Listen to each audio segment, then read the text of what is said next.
Assalamualaikum warahmatullahi wabarakatuh. Bismillahirrahmanirrahim. Alhamdulillahirabbil alamin wa bihi nasta'inu ala umuri dunya waddin wa ala alihi washabihi ajmain amma ba'du. Yang kami hormati Ibu Bapak pengajar di SMP Negeri 1 Jabon, mohon izin saya Nini Rahayu ingin mendiseminasikan tentang budaya positif yang merupakan program dari guru penggerak. Nah, sebelum kita ke materi yang lebih lanjut, apa kabar Ibu Bapak? Sehat ya? Sehat. Tetap semangat membersamai anak-anak. Sehat. Semangatnya 45 ya. Budaya positif. Ada dua kata yang berpadu menjadi satu, budaya dan positif. Ketika penjenengan semua mendengar dua kata yang terpadu ini, apa yang muncul di benak penjenengan semua? Budaya ini, kebiasaan, yang baik-baik, kebiasaan, apa Bu? Tradisi. Kalau digabung menjadi positif, ada positifnya berarti kebiasaan yang positifnya. Yang ini nanti yang diharapkan ini menjadi nilai, ya, nilai yang baik yang diterapkan di sekolah kita, terutama oleh anak-anak. Karena sejatinya pembelajaran itu berpusat pada anak, ya, atau siswa, student center.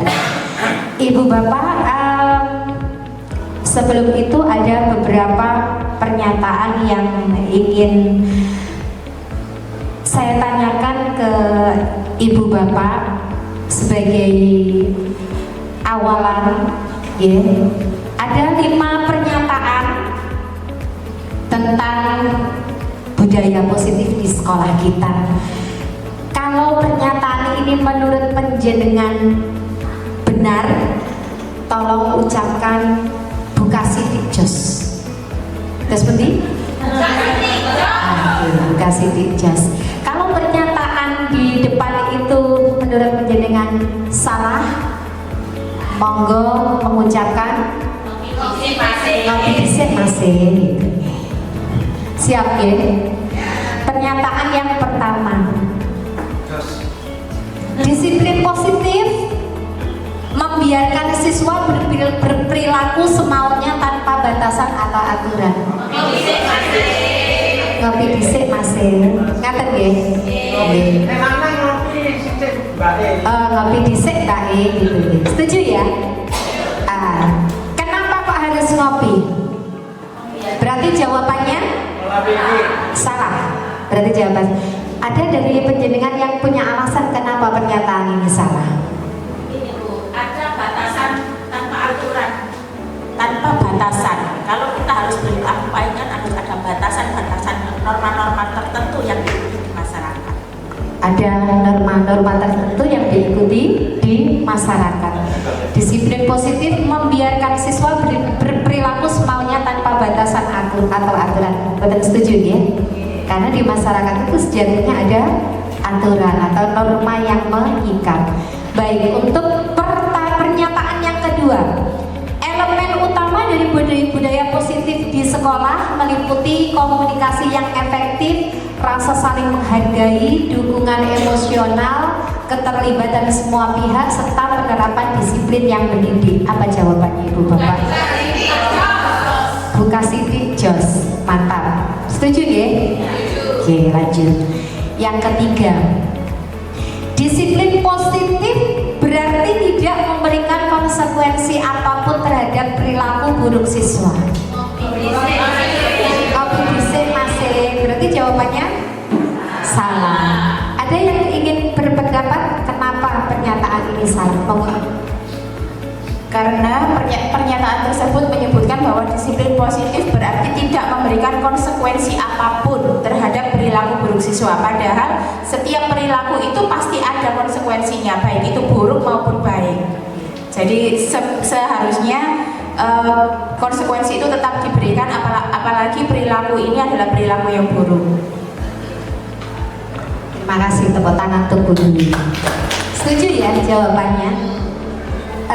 Boleh saya menambahkan, konsekuensi itu adalah wujud dari tanggung jawab apa yang sudah dilakukan oleh siswa.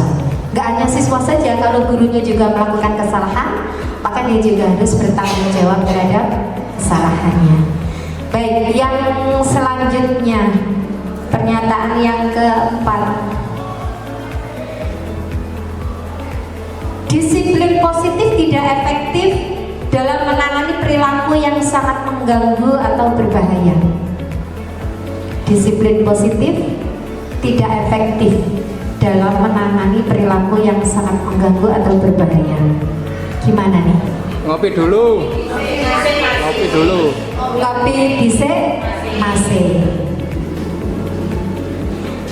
Kalau begitu jawabannya salah. Yang benar bagaimana? Efektif dalam menangani perilaku yang sangat berbahaya. Oke, yang terakhir, disiplin positif mengajarkan siswa untuk memahami dan mengelola emosi mereka secara konstruktif. Bu kasih jos. Oke, tepuk tangan untuk ibu-ibu, bapak, satu jempol. Oke. Selanjutnya ibu bapak, kita akan kembali ke materi tentang budaya positif, terutama yang akan diterapkan di SMP Negeri 1 Jabon. Konsep berpikirnya adalah begini, ini paradigma baru. Jadi budaya positif ini ada perubahan paradigma belajar yang dari konvensional ke era yang sekarang, ya. Kemudian disiplin positif ini nanti yang akan kita bahas. Kemudian nilai-nilai kebajikan, itu profil pelajar Pancasila. Tapi nanti ada lebih rincinya, ada. Kemudian kebutuhan dasar manusia, motivasi perilaku manusia, posisi kontrol guru, keyakinan kelas, dan restitusi. Ini nanti konsep yang akan kita pelajari bersama. Yang saya tidak menggurui, tetapi hanya berbagi ilmu. Atau nanti kita akan sharing tentang materi ini, karena sesungguhnya ini sebenarnya sudah dipahami betul oleh Bapak Ibu guru. Jadi nanti kita tinggal merefleksi aja. Selanjutnya nih, yang pertama yang saya katakan bahwa pembelajaran dari konvensional menuju paradigma baru, bahwa pembelajaran itu berorientasi pada pengembangan kompetensi siswa. Kuncinya adalah kompetensi. Ya, di dalam disiplin ini kata kuncinya adalah kompetensi siswa. Ini yang akan kita kerjakan sebagai guru, bukan yang lain. Siswa dianggap sebagai subjek yang aktif, pusat kegiatan belajar, dan guru berperan sebagai fasilitator dan manajer yang membantu siswa dalam mengembangkan kemampuan mereka sendiri. Atau pembelajaran berpusat kepada siswa. Setuju nggak? Kira-kira kalau konsep ini kita terapkan di dalam pembelajaran kita, gitu hasilnya apa Bapak Ibu? Anak-anak menjadi apa kira-kira? Lebih aktif di dalam pembelajaran. Kreatif apa enggak? Inovatif apa enggak? Iya. Tugas kita sebenarnya untuk apa? Fasilitator. Hanya memfasilitasi saja.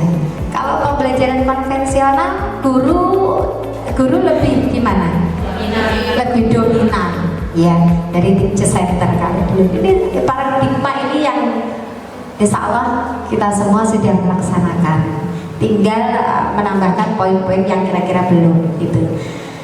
Kemudian nih, kalau dulu kita masih berpegang teguh pada teori stimulus respon, ini ilmu perilaku, bahwa kebutuhan semua orang sama.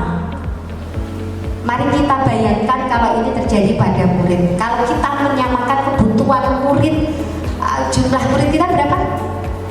Kurang lebih 1000 lebih. Kalau mereka kita patok sama kebutuhannya tanpa melihat individual differencesnya atau perbedaan individu, jangan bisa bayangkan apa yang terjadi. Kita samakan.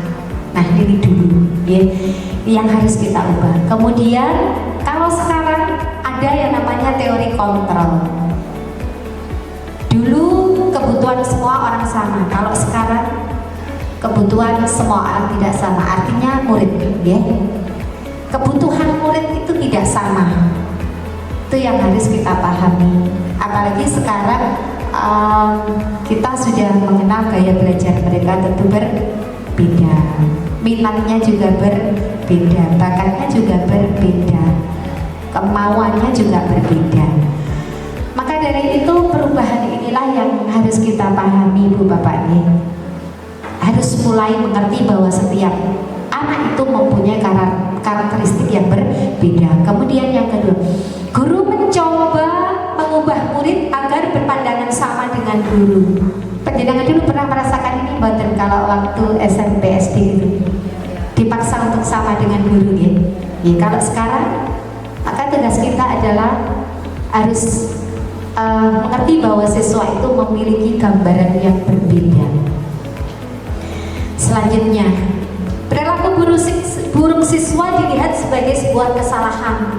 Kalau teori kontrol, perilaku buruk siswa memiliki tujuan. Ini nanti ada kaitannya dengan kebutuhan dasar manusia, bahwa setiap perilaku anak yang bermasalah itu adalah karena tidak terpenuhinya kebutuhan atau tidak nih, iya, tujuannya ini tidak tercapai. Itu yang harus kita perhatikan.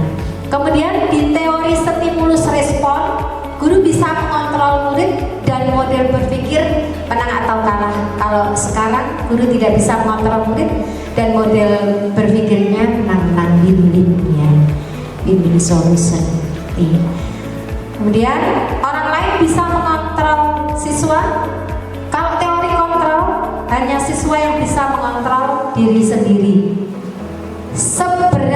Sebanyak apapun kita meminta siswa untuk berperilaku baik, kalau siswa itu tidak mau untuk mengubah dirinya sendiri, tidak akan bisa. Nah, inilah tugas kita Ibu Bapak untuk mengarahkan anak supaya mereka bisa mengontrol dirinya sendiri. Jadi bukan kita yang mengontrol, tapi anak-anak. Tugas kita sebagai fasilitator adalah memfasilitasi, mendukung anak untuk bisa mengontrol dirinya sendiri. Yang terakhir, pemaksaan pada saat bujukan gagal. Yang sekarang teori kontrol, kolaborasi, menciptakan pilihan baru. Kolaborasi itu apa, Bu Bapak? Kerjasama. Anak-anak perlu nggak kerjasama? Dengan siapa? Dengan kelompoknya, dengan guru juga? Oke. Sahabat ya, adakah pertanyaan tentang teori kontrol? Lanjut ya. Oke. Nih, ini yang sekolah kita beberapa waktu lalu sudah menggembor-gemborkan tentang disiplin positif harus diterapkan di sekolah kita.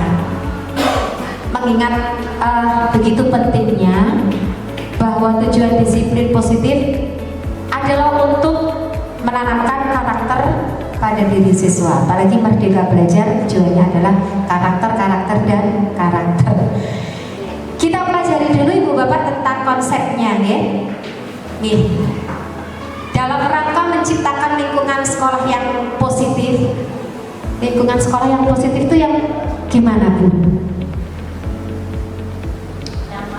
Nyaman, kondusif, yang sehat, yang membuat anak betah di dalamnya, yang inklusif. Ya. Salah satu strategi yang perlu kita tinjau kembali adalah penerapan disiplin di sekolah kita. Apakah telah efektif? Apakah masih perlu ditinjau kembali?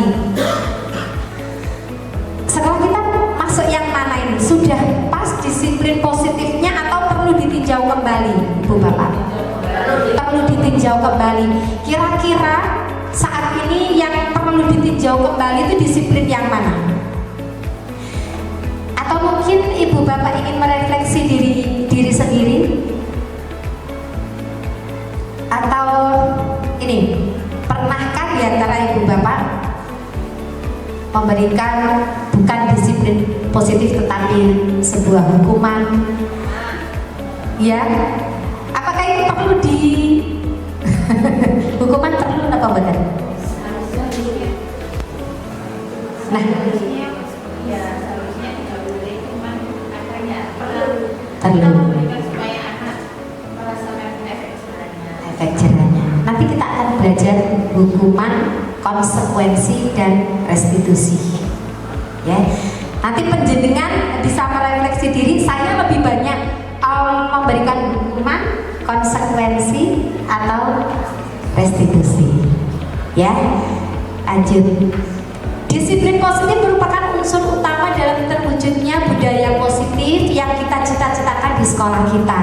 Ya, jadi unsur utamanya adalah disiplin positif. Untuk budaya positif itu supaya tercapai, rohnya adalah di disiplin positif. Budaya positif tadi apa, Ibu Bapak?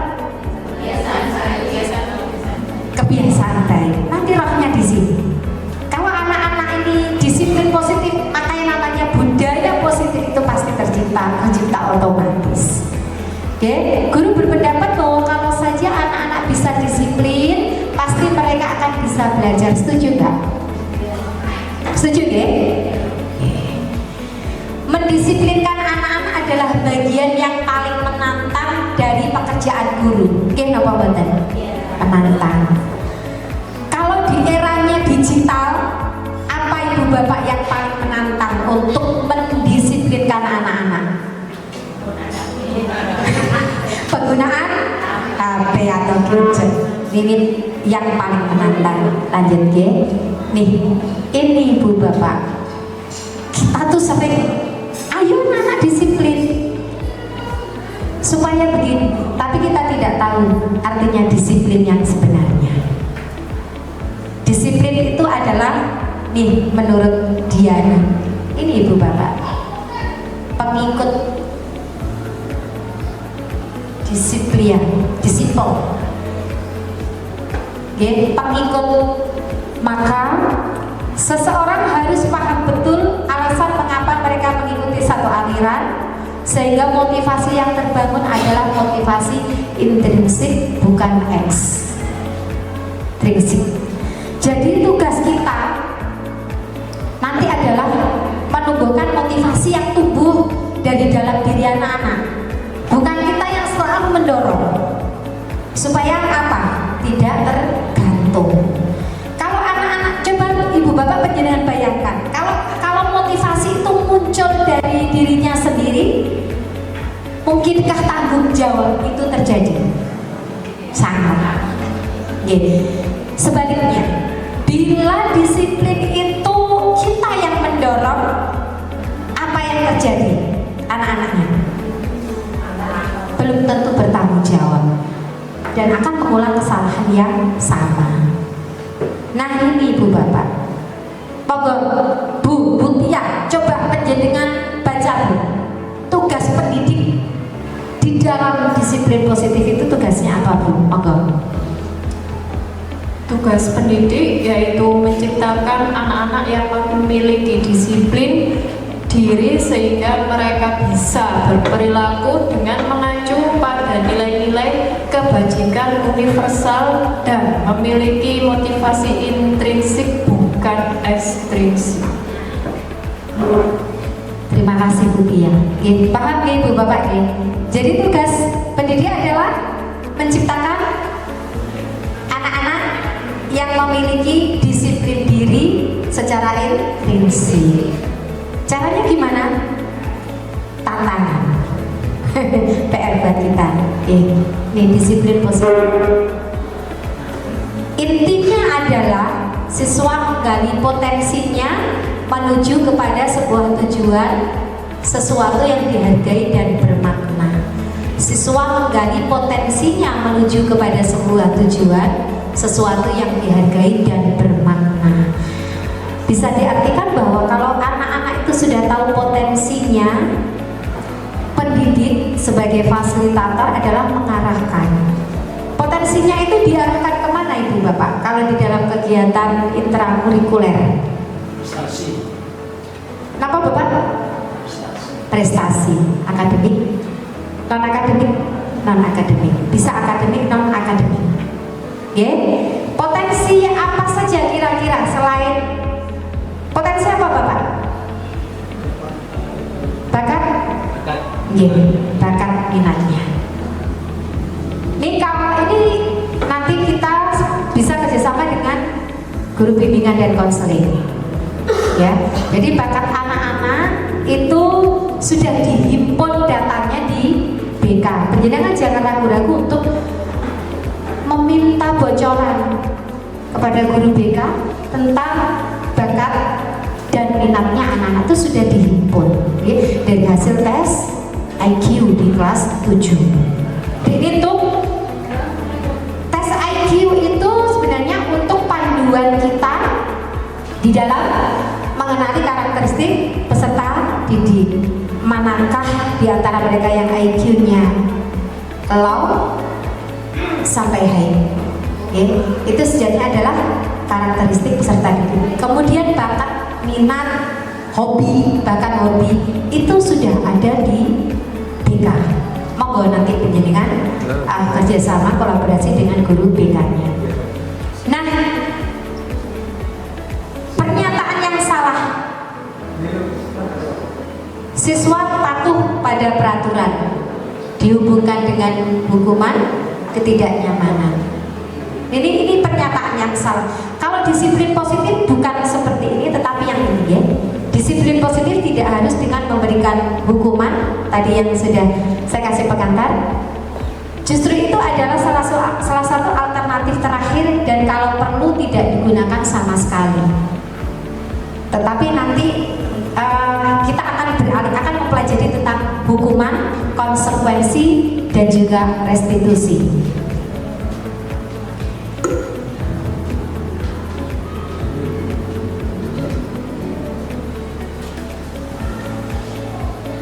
Hukuman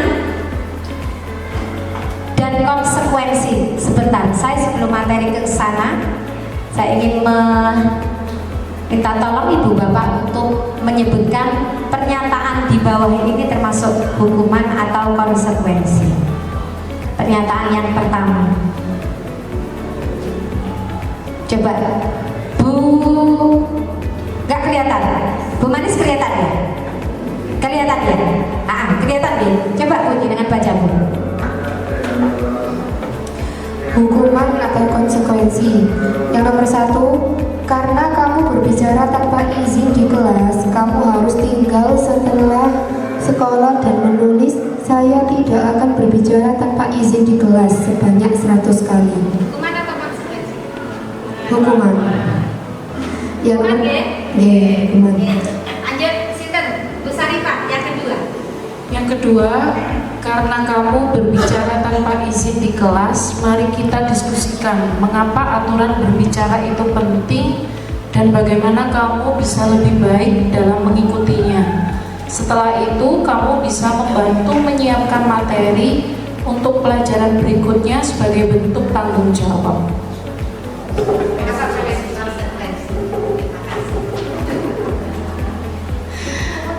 Demikian. Ibu Bapak, dua pernyataan itu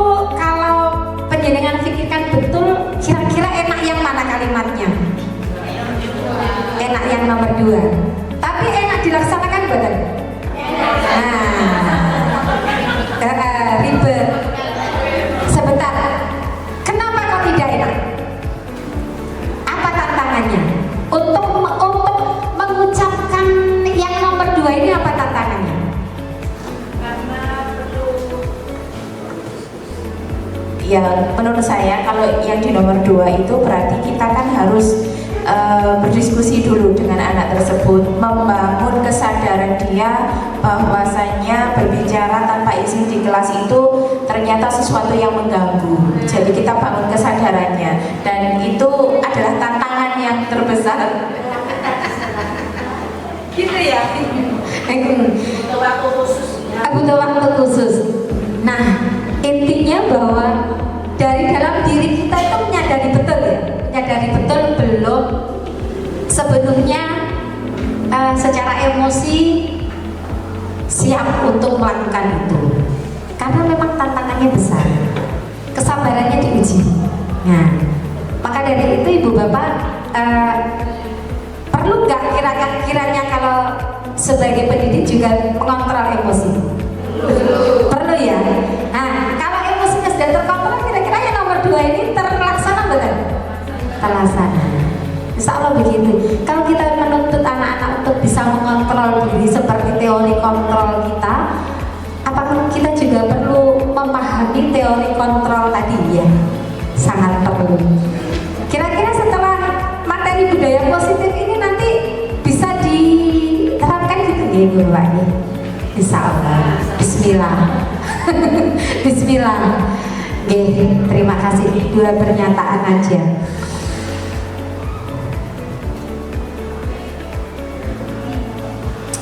Ini Bu, ya.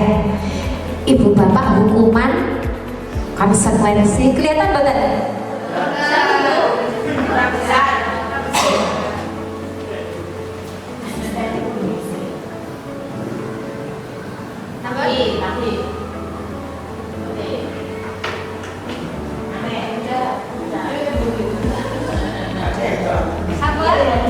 Sudah. Dan ternyata mari kita refleksi. Hukuman itu akan membentuk identitas gagal anak. Jangan bayangkan saja kalau anak-anak gagal identitasnya, apa yang terjadi hanya dengan hukuman yang kita berikan. Sesuatu yang menyakitkan harus terjadi. Ya, makanya harus benar, tantangan seorang guru itu harus sabar betul, harus emosinya benar-benar yang penjenengan ucapkan tadi dikontrol ya. Meskipun susah, sebuah tantangan.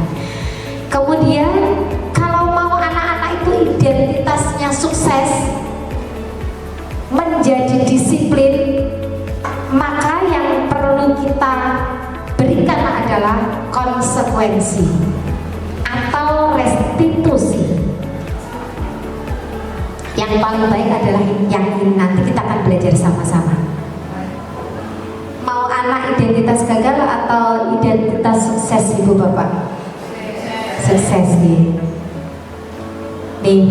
supaya tidak menyakitkan.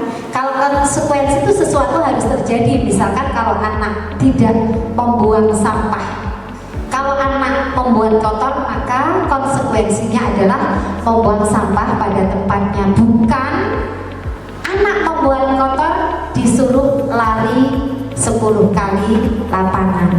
Itu enggak nyambung, enggak matching. Konsekuensi itu ciri khasnya adalah sesuai atau nyambung dengan pelanggarannya, gitu ya. Jadi nanti hati-hati. Hukuman itu membuat anak-anak tidak nyaman dalam jangka waktu panjang. Kalau konsekuensi itu nggak nyamannya dalam jangka waktu pendek. Antara hukuman dan konsekuensi itu yang memberikan adalah kita.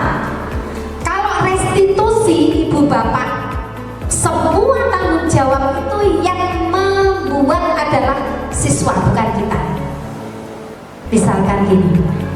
Yang pertama tadi apa contohnya? Membuang sampah ya.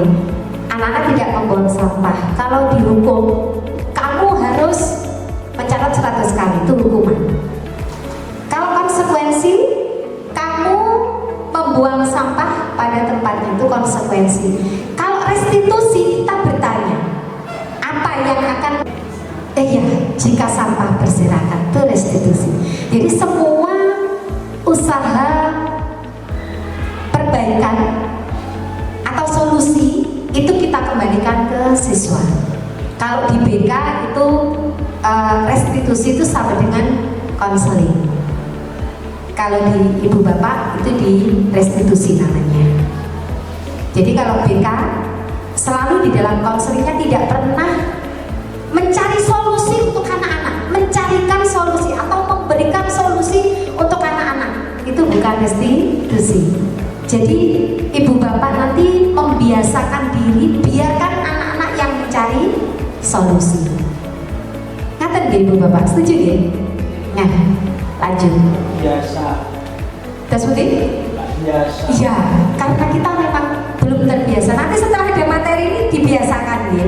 Ayo coba kita belajar sama-sama untuk merestitusi siswa dengan kesabaran. Ngaten nggih? Nah, kalau hukuman korban mendapatkan keadilan. Kalau konsekuensi korban bisa diabaikan. Kalau restitusi korban mendapatkan ganti dan sebagainya. Kesepakatan masuk yang mana? Nanti belum. Nanti ada keyakinan kelas Pak. Keyakinan kelas. Ampun. Ada pertanyaan ibu bapak tentang hukuman, konsekuensi, restitusi. Lanjut. Bungkus ya. Setuju nggih? Oke.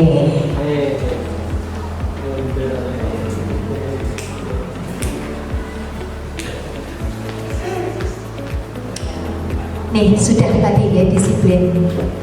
Nilai kebajikan, nah ibu bapak, kamu disiplin positif itu sudah kita terapkan. Inilah sebenarnya tujuan akhir dari perilaku anak-anak. Nilai kebajikan atau yang sering kita sebut dengan profil pelajar Pancasila ada 6. Inilah yang sebenarnya tujuan dari peserta didik kita melaksanakan ke-6 ini. Tetapi ini bisa dirinci sebanyak mungkin. Kalau hanya beriman bertakwa kepada Tuhan Yang Maha Esa, kita masih secara umum ya. Ini saya tunjukkan yang paling nilai kebajikan yang paling banyak. Inilah sebenarnya yang harus endingnya anak-anak capai di setiap perilaku di sekolah. Tujuannya adalah ini. Banyak ya ibu bapak. Nilai-nilai kebajikan, nilai kebaikan. Iya, peduli, keterus-terangan, kebersihan dan sebagainya. Ini betul bisa kita pelajari ya. Lanjut ya. Oke. Kebutuhan dasar manusia ada 5. Sebentar dibaca dulu. Pak Hadi sekarang ngantuk lupa nih. Monggo Bapak, kebutuhan dasar manusia mana yang kira-kira sering kita abaikan pada peserta didik? Yang sering kita abaikan. Iya. Saya dibaca dulu, dibaca Oke. dulu terus. Kebutuhan dasar manusia. 1. Kebutuhan bertahan hidup. 2. Kasih sayang dan rasa diterima. 3. Kebutuhan pengakuan atas kemampuan. 4. Kebutuhan atas pilihan. Kebutuhan akan pilihan. 5. Kebutuhan merasa senang. Iya, si merasa senang itu kayak aneh. Kalau kebutuhan merasa senang. Sering kita abaikan. Iya. Apa contohnya Pak kalau di murid? Kalau di murid itu apa ya? Iya. Ya sering kita apa jenis? Supaya anak-anak senang. supaya anak senang gitu ya. Jadi sering tinggal kosong aja senang arahnya.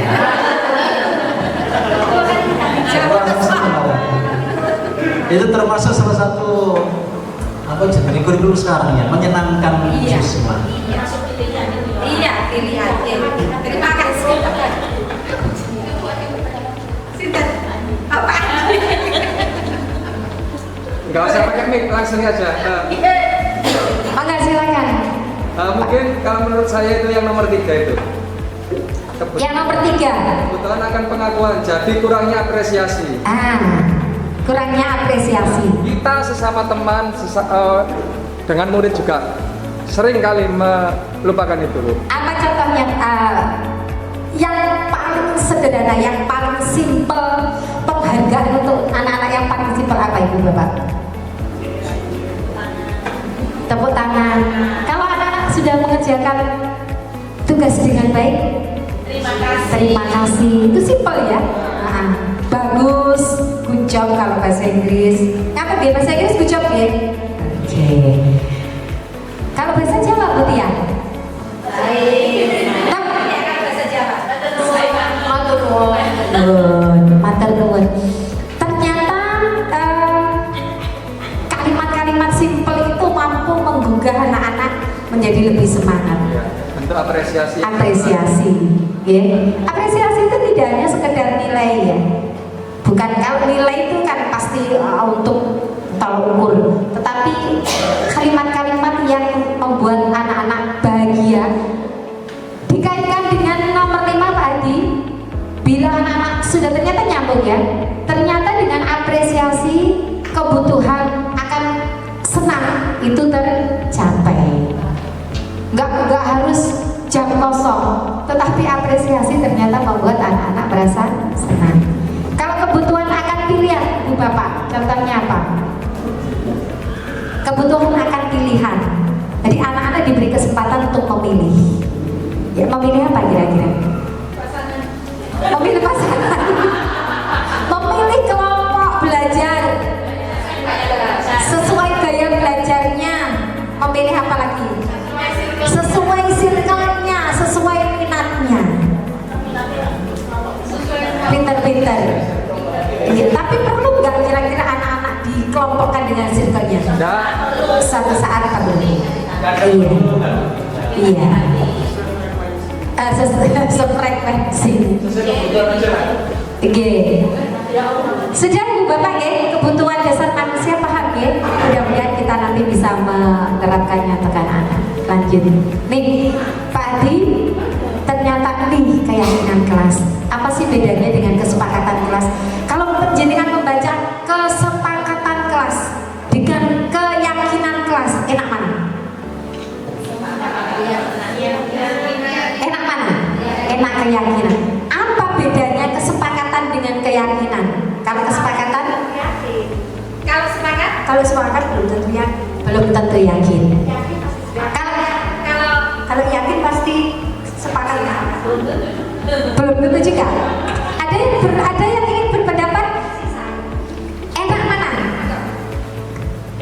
Lebih enak keyakinan kelas Bu, karena kalau dibandingkan dengan kesepakatan kelas, kesepakatan itu kan sesuatu yang hasil dari rundingan. Jadi belum tentu bahwa seseorang itu berdasarkan nalurinya. Tapi kalau keyakinan itu kan muncul dari dalam dirinya sendiri, dari hatinya, dari kesadarannya, dan itu peluang untuk dilakukan itu lebih besar daripada kesepakatan.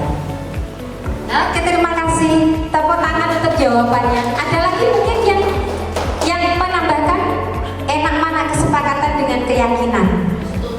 Menurut saya berawal dari kesepakatan ya, yang sudah disepakati bersama sehingga menjadi suatu keyakinan. Berawal dari kesepakatan? Ya, yang disepakati bersama-sama sehingga itu menjadi sebuah keyakinan. Menjadi sebuah keyakinan. Berarti tugas guru adalah supaya itu menjadi sebuah keyakinan? Meyakinkan. Berarti keyakinan gurunya kalau gitu dong? Keyakinan anak-anak tinggal mengarahkan saja. Guru tinggal mengarahkan saja. Sama dengan kesepakatan. Kalau anak disuruh buat kesepakatan ya mungkin belum belum bisa, tapi kalau guru mengarahkan pasti bisa. Oke. Nah itu tugas guru adalah mengarahkan anak untuk membuat kesepakatan dulu, kemudian keyakinan. Tugas guru adalah mengantarkan anak-anak bahwa kesepakatan itu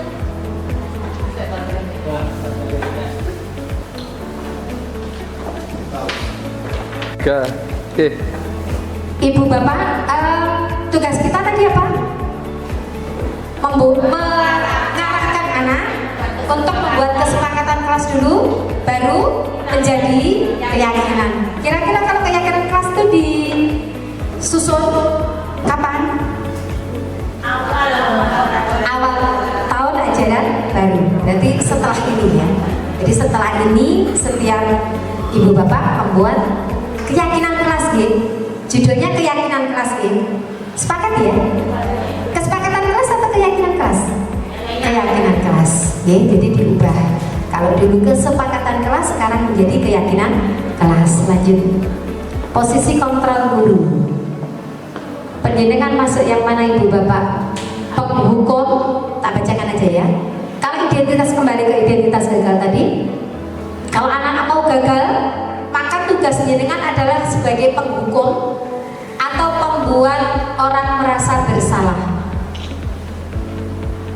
Kalau ingin anak-anak mempunyai identitas sukses, maka posisi kontrol jenengan adalah sebagai teman, pemantau, dan juga manajer.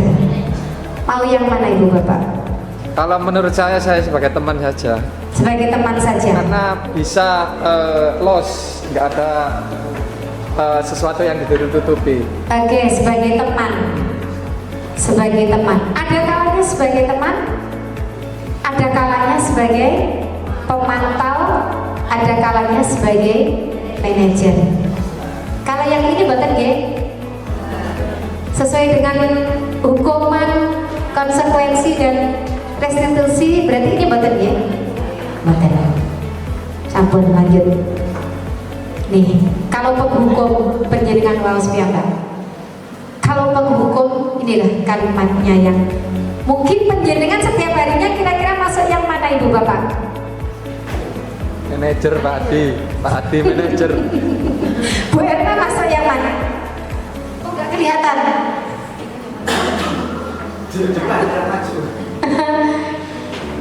Penghukum ini kalimatnya.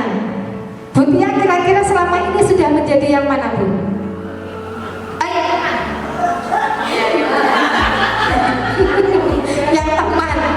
Yang ini dia Bu. Oke. Ada nggak ibu di antara ibu bapak ada yang sebagai manajer? Pernah nggak? Pernah ya? Aku suka berdoa ya tahu. Yang mana Bu? Yang ini? Yang ini? Oh. Kalau pembuat merasa bersalah, maka masuk mana ini? Ya, identitas gagal atau perilaku kontrol negatif. Aku tahu. Ngakai. Lanjut ya. Ini restitusi yang tadi ya, pendekatan yang berpusat pada pemahaman, tanggung jawab, dan penyelesaian masalah secara konstruktif ya, membangun di segitiganya. Nanti kita akan belajar sama-sama. Ini nih yang sering dan bahkan harus dilakukan oleh guru BK dan nanti akan diikuti oleh ibu bapak. Setuju ya? Nanti kita akan belajar sama-sama restitusi, mau? Nanti Bu Rin yang akan ngajarin. Ya? Bentar. Nih, contohnya ibu bapak. Ternyata ini adalah step by stepnya. Kalau anak mau bertanggung jawab atas perilakunya, maka yang harus kita lakukan adalah ini dulu. Bukan hukuman ya, tapi restitusi. Konsekuensi atau restitusi ibu bapak? Pilih mana? Konsekuensi atau restitusi? Restitusi. Oke. Ternyata inilah yang harus kita lakukan bareng-bareng. Belajarnya juga demikian, kalimatnya juga demikian.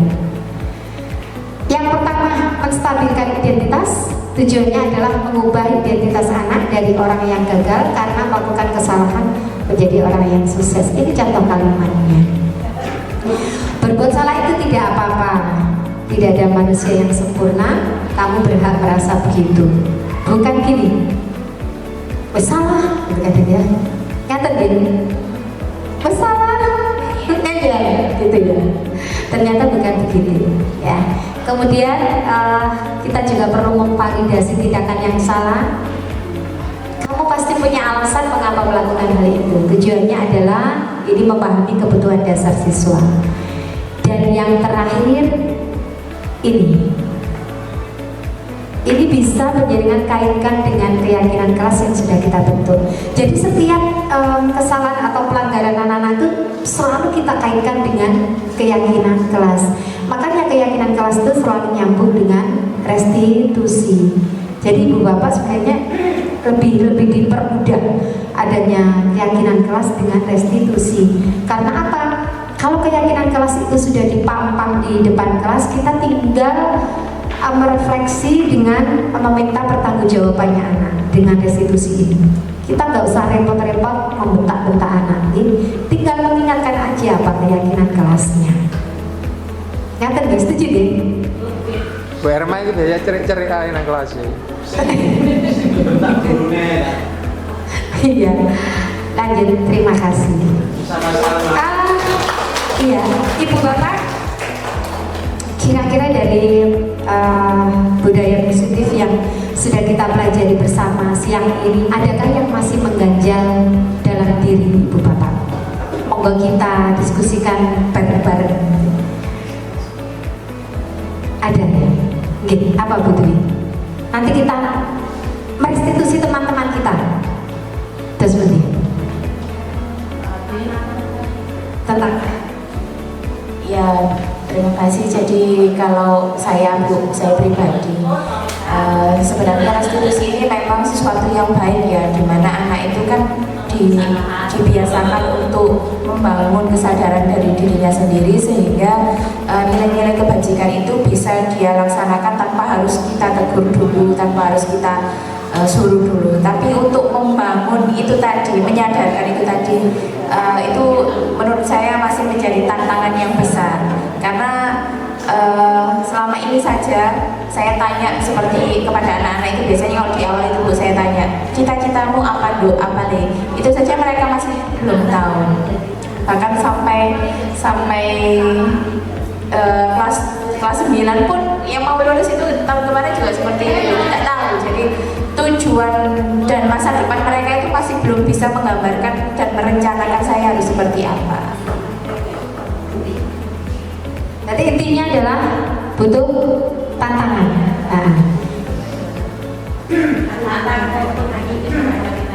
Menghadapi tantangan. Anak-anak memang harus dari awal. Jadi tidak tiba-tiba. Jadi menuntun anak itu tidak tiba-tiba. Jangan digendong, biarkan dia jalan sendiri. Hasilnya tidak instan. Hasilnya tidak bisa instan. Seperti proses kehidupan. Mulai dari merangkak, enggak merangkak dulu. Tengkurap, lumah-lumah. Tengkurap dulu, kemudian merangkak, kemudian duduk, kemudian jalan dan berlari. Ya seperti itulah rodanya. Terima kasih Bu Dwi. Mudah-mudahan menjadi guru yang sabar untuk menuntun anak-anak. Ada lagi Bu Bapak? Satu lagi, monggo. Yang masih mengganjal di hati penjenengan semua? Sepakat ya? Sepakat untuk melaksanakan budaya positif di SMP Negeri 1 Jambon? Insya Allah siap. Iya, restitusi. Sebentar refleksi ya. Yang penjenengan pelajari dari seri kita hari ini, yang pertama apa Ibu Bapak? Tentang budaya positif. Yang kedua? restitusi. Yang ketiga, konsekuensi. 4, keyakinan kelas. 5, teori kontrol. 6, ada lagi? Kebutuhan dasar manusia. Deh, terima kasih. Sahabat ya, bisa kita akhiri. Manusia itu makan. Iya, ada lagi. 5 dasar kebutuhan manusia tadi sudah kita pelajari. Ibu Bapak, demikian diseminasi budaya positif dari saya. Mudah-mudahan bismillah kita bisa melaksanakan di SMP 1 Jabon. Terima kasih banyak atas kehadiran Ibu Bapak untuk menyempatkan waktu dengan sukarela, dan satu lagi terima kasih atas penguatannya terhadap saya, motivasinya untuk saya. Mudah-mudahan motivasi penjenengan semua di hari ini menjadi amal jariah yang tidak akan pernah saya lupakan. Sekali lagi jangan patah semangat seperti saya. Jangan patah semangat untuk memotivasi saya. Dan satu lagi harapan saya, tolong kritikan, masukan yang membangun untuk saya sebagai guru penggerak agar bisa mewujudkan cita-cita saya dan juga cita-cita sekolah ini menuju sekolah yang nyaman, yang inklusif. Demikian, terima kasih atas perhatiannya. Wassalamualaikum warahmatullahi wabarakatuh.